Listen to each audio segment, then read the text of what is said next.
नमस्कार, स्वागत है आपका के न्यूज में। मैं हूं आपके साथ विशाल पंडित। आप देख रहे हैं खबर उत्तराखंड। रुक करते इस वक्त की सुर्खियों का।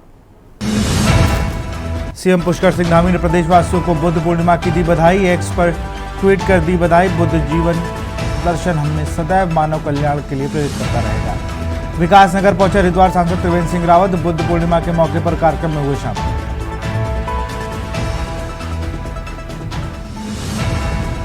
हरिद्वार में हर की पौड़ी पर उमड़ा आस्था का सैलाब। गंगा घाटों पर श्रद्धालुओं की भारी भीड़।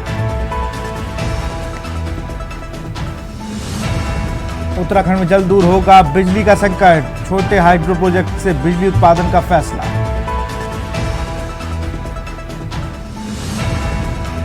देहरादून में महिला और बाल रोग विशेषज्ञों की बढ़ेगी संख्या। मातृ शिशु मृत्यु दर में कमी लाने के लिए बढ़ाई जाएगी संख्या। कोटद्वार में पूर्व शिक्षा मंत्री प्रसाद नैथानी ने निकाली यात्रा। विश्वनाथ मां जगशीला डोली यात्रा। आप देख रहे हैं के न्यूज, खबरों का सारथी। उत्तराखंड की चार धाम यात्रा विधिवत रूप से शुरू हो गई है, जिसमें यूपी, राजस्थान, महाराष्ट्र, गुजरात, दिल्ली, एनसीआर सहित देश के अन्य राज्यों से भारी संख्या में तीर्थयात्री दर्शन करने उत्तराखंड पहुंचे। चार धाम में अब तक 27 लाख से ज्यादा श्रद्धालुओं ने रजिस्ट्रेशन करा लिया है। चार धामों में से केदारनाथ धाम जाने वाले तीर्थयात्रियों की संख्या सर्वाधिक है। भारत और पाकिस्तान के बीच तनाव के मद्देनजर उत्तराखंड के धार्मिक स्थलों सहित टूरिस्ट स्पॉट में सुरक्षा को बढ़ा दिया गया है। अब तक देखा गया है कि भारत पाकिस्तान के तनाव के चलते यात्रा पर भी इसका अच्छा खासा असर देखने को मिला। अब तनाव खत्म होते ही यात्रा भी अपनी पटरी पर आती दिख रही है। इस रिपोर्ट को देखिए।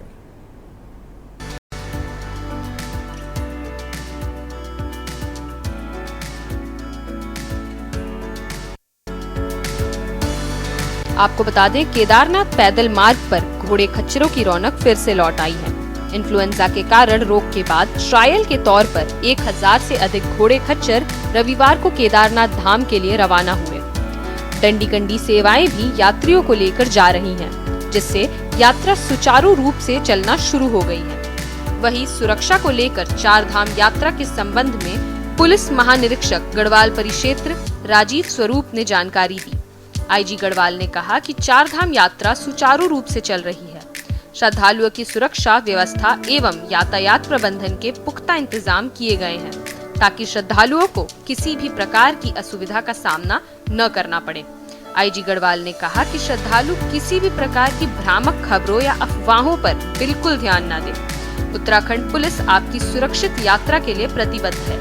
आईजी गढ़वाल ने कहा कि अगर कोई भी जानकारी श्रद्धालुओं को चाहिए तो वे पुलिस के हेल्पलाइन नंबर पर 24 घंटे फोन कर सकते हैं और जानकारी प्राप्त कर सकते हैं।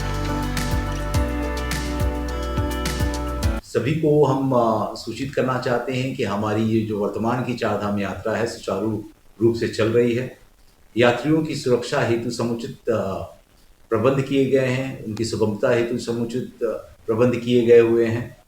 किसी तरह की कोई भ्रामक न्यूज़ में आप विश्वास कतई ना करें। और अगर कोई भी आपको हेल्प की ज़रूरत है या कोई इन्फॉर्मेशन चाहिए तो उसके लिए हमारे कंट्रोल रूम 24/7 काम कर रहे हैं, जिनका नंबर मैं आपको बता देता हूं। हमारा कंट्रोल रूम का मोबाइल नंबर है 9897846203 और हमारा लैंडलाइन नंबर है 0135271484। धन्यवाद। के तनाव को लेकर के निश्चित तौर पर पूरा देश चिंतित था और चारधाम यात्रा में आने वाले श्रद्धालुओं में भी इस दौरान कमी देखने को मिली। लेकिन अब फिर से निश्चित तौर पर जब पूरा मामला शांत हो गया है तो श्रद्धालुओं की संख्या भी चारधाम यात्रा में बढ़नी स्वाभाविक है। लेकिन चारधाम यात्रा में श्रद्धालुओं को जो सुविधाएं मिलनी चाहिए, जो उनके लिए चाक चौबंद व्यवस्थाएं होनी चाहिए, वो कहीं नजर नहीं आ रही है। और केदार घाटी में जिस तरीके से घोड़े खच्चरों में संक्रमण फैला और प्रशासन ने बड़ी लापरवाही से उसको हैंडल किया, निश्चित तौर पर ये एक बड़ी चूक थी। और भविष्य में चारधाम यात्रा व्यवस्थित तरीके से चले, श्रद्धालुओं की सुविधा का ध्यान रखा जाए, स्थानीय हकूकधारियों की जो भी सुझाव हैं, सहूलियतें हैं, उनका ध्यान रखा जाए तो निश्चित तौर पर चारधाम यात्रा व्यवस्थित रूप से चलेगी, ऐसा मेरा मानना है। देखिए, चारों धाम की यात्रा में उतना कोई असर इसमें देखने को नहीं मिला था। अगर देखा जाए तो अभी 12 दिन मुश्किल से हुआ है, यात्रा शुरू हुई और 5.5 लाख से ज़्यादा श्रद्धालुओं ने यहाँ पर दर्शन किया है और पर्यटन विभाग ने इसका खुलासा भी किया है कि 27 लाख से ज़्यादा लोगों ने रजिस्ट्रेशन करा रखा है। तो चारों धाम में जिस तरीके से सुविधाएं हैं, चारों धाम में जिस तरीके से सघन चेकिंग का अभियान शुरू हो रखा है, वो सारी चीजें ये दर्शाती हैं कि चारों धाम पूरी तरह से सुरक्षित है और इसका बीड़ा खुद हमारे यशस्वी मुख्यमंत्री श्री पुष्कर सिंह धामी जी ने उठा रखा है और जिसको पूरी तरीके से धरातल पर किया जा रहा है। तो चारों धाम की जो यात्रा है वो सुखद रूप से ही आगे बढ़ रही है और कहीं भी इस तरीके का प्रभाव देखने को नहीं मिला। और जहां तक रही बात घोड़े और खच्चरों की, तो जो वायरस इसमें पाया गया था उसकी पूरी जांच करी गई है। उन घोड़े और खच्चरों को पूरा क्वारंटीन किया गया है। वहीं केदारनाथ धाम के दर्शन के लिए देश विदेश से श्रद्धालु पहुंच रहे हैं। इसी क्रम में जिलाधिकारी सौरभ गहरवार के निर्देशन में परिवहन विभाग ने महिलाएं एवं बुजुर्गों के लिए विशेष सेवा शुरू की है। केदारनाथ विधायक आशा नौटियाल ने बताया कि घोड़ा पड़ाव से मंदिर तक लगभग 2 किलोमीटर तक का सफर है। वहां से मंदिर तक शटल सेवाएं की व्यवस्था की गई है, जिससे बुजुर्ग श्रद्धालुओं को मंदिर प्रांगण तक पहुंचने में किसी भी प्रकार की परेशानी का सामना नहीं करना पड़ेगा। देखिए, ट्रैकर तो जहाँ से मतलब हमारा घोड़ा पड़ाव है और वो ट्रैकर केदारनाथ में ही है, तो जहाँ से वो उतरेंगे, जितनी जगह वहाँ पैदल जाने के लिए मंदिर तक है 2 किलोमीटर 1.5 किलोमीटर वो पड़ता है, तो वहाँ से वो यात्री को मंदिर तक ले जाएंगे। और ये मैं माननीय मुख्यमंत्री धामी जी का धन्यवाद करूँगी कि उन्होंने इस तरह की व्यवस्था वहाँ पे बनाई। जो लोग जो बहुत बुजुर्ग होते थे, उनको दिक्कत होती थी, अब उसके माध्यम से लोग बहुत शीघ्र वहां जा पाएंगे और मंदिर के भोलेनाथ के दर्शन कर पाएंगे। इस समय केदारनाथ में यात्रा में थोड़ी तेजी देखने को मिल रही है। पिछले 2 दिनों से बारिश थी और थोड़ा अभी मौसम साफ हुआ तो यात्रा की जो लाइन है वो काफ़ी लंबी लगने लग गई है और यात्रा फिर से सुचारू रूप से चलने लग गए हैं। और पिछले कुछ दिन पहले घोड़े खच्चरों में कुछ बीमारी आ गई थी केदारनाथ क्षेत्र में और इस वजह से थोड़ा सा यात्रियों को परेशानी हो रही थी आने जाने में। और आज फिर से यात्रा फिर से सुचारू रूप से चलने लग गए हैं। केदारनाथ में यात्रियों का उत्साह देखने लायक है और लंबी लंबी लाइनें यहाँ पे लग गई है। और अभी केदारनाथ में थोड़ा सा मौसम अच्छा खुला हुआ है तो इसलिए भीड़ भाड़ काफ़ी बढ़ गया है। तो भैया, इस समय यात्रा कैसी चल रही है और इस विषय में आप क्या कहना चाहोगे? यात्रा बहुत अच्छी चल रही है और यहाँ पर व्यवस्थाएं काफ़ी अच्छी हैं और जैसा आप देख रहे हो यहाँ पर काफ़ी भीड़ आपको नज़र आ रही होगी। और कुछ दिनों से बारिश भी हो रही थी, अभी थोड़ी देर पहले भी यहाँ पर बारिश हो रही थी, लेकिन अभी बिल्कुल धूप खिला हुआ है और काफ़ी भीड़ भाड़ आप देख रहे होंगे। यहाँ पर यात्रा काफ़ी सुचारू रूप से संचालित की जा रही है जी। और मौसम भी काफ़ी अच्छा है इस वक्त जी। तो यहाँ पे कोई दिक्कत परेशानी तो नहीं है आपको? किसी प्रकार की कोई दिक्कत परेशानी नहीं है। हाँ, यात्रा काफ़ी अच्छे से चल रही है जी। सारी व्यवस्था यहाँ पर सुचारू रूप से संचालित की जा रही है जी। धन्यवाद। भारत पाकिस्तान के तनाव के चलते यात्रा पर भी इसका अच्छा खासा असर देखने को मिल रहा था। अब तनाव खत्म होते ही यात्रा भी अपनी पटरी पर आती दिख रही है। खुफिया एजेंसियां हर गतिविधि पर नजर बनाए हुए हैं और संदिग्ध गतिविधियों पर तुरंत कार्रवाई की जा रही है। युद्ध जैसे हालातों को देखते हुए शासन और प्रशासन पूरी तरह से सतर्क हैं ताकि चारधाम यात्रा निर्विघ्न और सुरक्षित रूप से संपन्न हो सके। Uttarakhand desk report.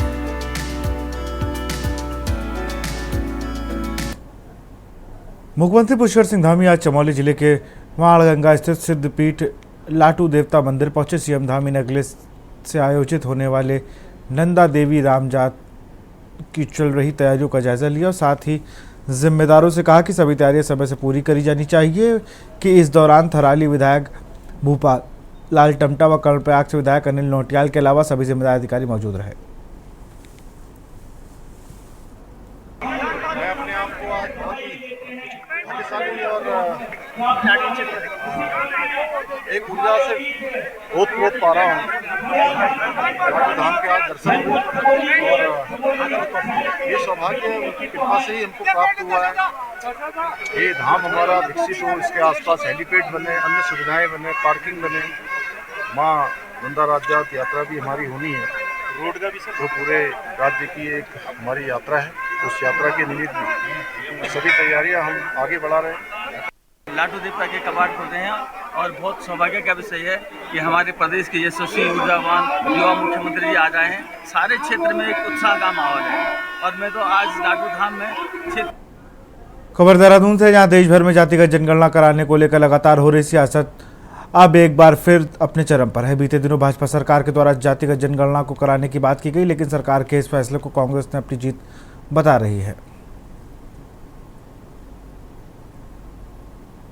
इसका क्या कहना है? अरे कांग्रेस का तो सबसे पहला स्टैंड यही था। कांग्रेस के नेता राहुल गांधी, जो इंडिया ब्लॉक के पार्लियामेंट के अंदर नेता हैं, लोकसभा में विपक्ष के नेता हैं, उन्होंने संसद के अंदर ही ऐलान किया था कि हम जातीय जनगणना करवा के रहेंगे, इस संसद से ही पास करवा के रहेंगे। यह ऐलान किसका था? राहुल गांधी का। राहुल गांधी के इस ऐलान पर अनुराग ठाकुर का बयान याद करिए, स्वयं प्रधानमंत्री नरेंद्र मोदी जी का बयान याद करिए, पूरी भारतीय जनता पार्टी के एक एक नेता का जातीय जनगणना के खिलाफ जो जहर उन्होंने उगला उसको याद करिए। उसके बाद कांग्रेस के दबाव में, अगर विपक्ष के दबाव में जातीय जनगणना का निर्णय केंद्र की सरकार करती है और उसके बाद अपनी पीठ थपथपाती है तो हमें कोई ऐतराज नहीं है।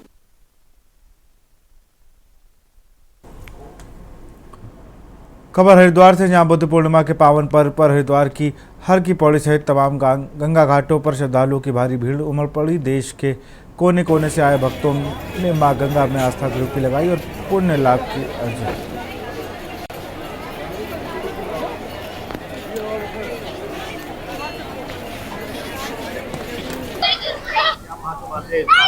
बहुत ही ज़बरदस्त ये एक स्नान का दिन है और हम भाग्यशाली हैं कि इस दिन पहुंच पाए हैं। सुबह हम रात में निकले हैं 11 बजे और सुबह 4 बजे यहाँ पहुँचे और आरती दर्शन भी हो गया और अच्छा स्नान अब करने की हम आशंका रखते हैं। कहते कि स्नान करते हैं तो सब कष्ट दूर होते हैं। हाँ जी बिल्कुल। आज का जो दिन है, इस दिन में अगर आप सही स्नान कर पाए तो कहते हैं कि सारे कष्ट निवारण हो जाते हैं और आपके सुखद जीवन की बहुत अच्छी आशंका हो सकती है। आज के दिन बहुत अच्छा दिन है और आज हम रात को 11 बजे निकले थे तो हम सुबह 4 बजे पहुंच के आरती, पहली बार आरती दर्शन किया है मैंने, तो बहुत अच्छा लगा। यदि गंगा स्नान करें तो लाभ मिलता है, सुख मिलता है, कष्ट दूर होते हैं, मनोकामनाएं पूरी होती है। हाँ जी, वो मेरा तो गंगा स्नान करके बहुत अच्छा लगता है।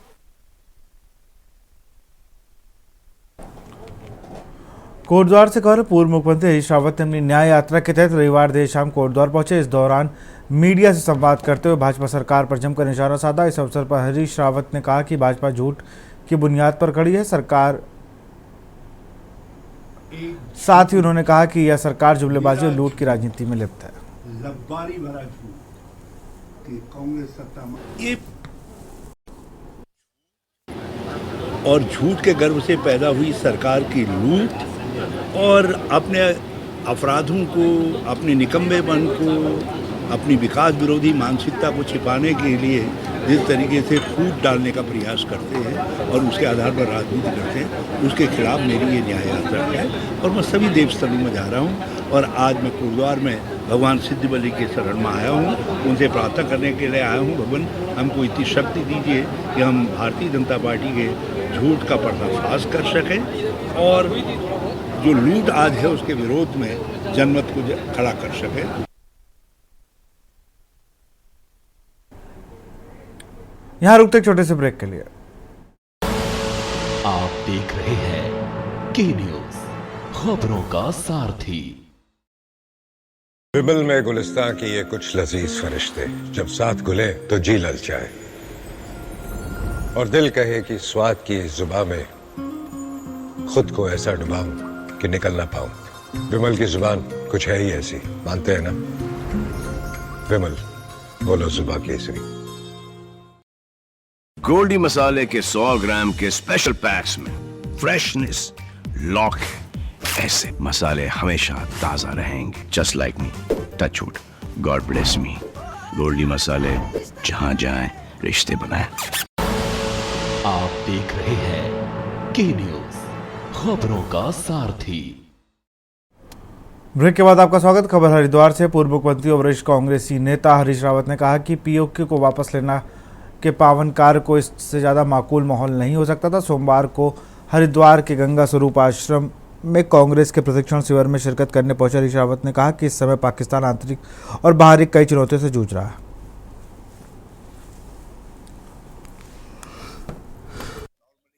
ज्यादातर चीन ने दिए और कुछ उसने अमेरिका से दिए और कुछ अफगानिस्तान जब छोड़ करके अमेरिका गया तो उस समय उन्होंने हथियाए और उनका उपयोग कर रहा है पाकिस्तान, और कुछ तुर्की ने उनको दिए।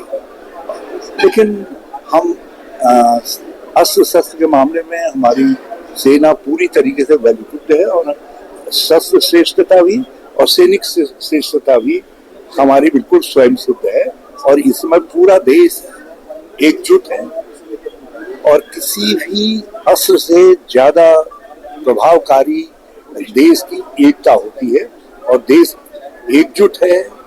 कन्याकुमारी से लेकर के कश्मीर तक और हिंदू मुस्लिम सिख ईसाई सब है भारत माता के भाई भाई, इस भाव से सब लोग अपनी एकजुटता जाहिर कर रहे हैं, सरकार के साथ है। और हमारी पार्टी ने 3 बार वर्किंग कमेटी की शीर्ष कमेटी की मीटिंग बुला करके इस बात को साफ तौर पर कहा है कि आतंकवाद का खात्मा करो और पाकिस्तान की कमर तोड़ो और जो ऑक्यूपाइड कश्मीर जो भारत का हिस्सा है उस हिस्से को वापस लो। और आज माकूल वक्त है इस पुण्य काम को करने का और हम ऑपरेशन सिंदूर गवर्नमेंट ने कहा जारी रहेगा, हम सरकार के साथ। हरिद्वार में 2027 के महाकुंभ की तैयारियों अब जोर पकड़ने लगी हैं। इसी कड़ी में उत्तराखंड सरकार के कैबिनेट मंत्री गणेश जोशी आज हरिद्वार पहुंचे, जहां उन्होंने संत समाज से मुलाकात कर आशीर्वाद लिया और महाकुंभ की रूपरेखा पर विचार विमर्श किया। यहाँ पर होने वाला है और बिना संतों के आशीर्वाद से इतना बड़ा पर्व सफल नहीं हो सकता। आज भगड़ा परिषद के अध्यक्ष रविंद्र जी, कैलाशानंद जी और एक अन्य और संत हैं बालकानंद जी से काफी चर्चा हुई है और मुझे हमें पूरा भरोसा है कि जो यहाँ पर ये जो कुंभ होगा ऐतिहासिक होगा। हरिद्वार को उत्तराखंड का द्वार कहा जाता है। माँ गंगा के प्रति भी लोगों की एक आस्था है। इन सब विषयों पर चर्चा हुई है क्योंकि मेरा हरिद्वार से एक विशेष लगाव रहा है कि मेरा बचपन यहाँ पर बीता है और जब भी मैं यहाँ पर आता हूँ मेरी कोशिश होती है कि सभी संतों को प्रणाम करूं। आज कैलाशानंद जी से सानिध्य मुझे प्राप्त हुआ। सबसे पहले उनके आश्रम में गया था, फिर जगतगुरु आश्रम में आदरणीय शंकराचार्य जी का आशीर्वाद मैंने लिया और आज रविंद्र जी के आश्रम में सभी संतों का आशीर्वाद लिया है क्योंकि आज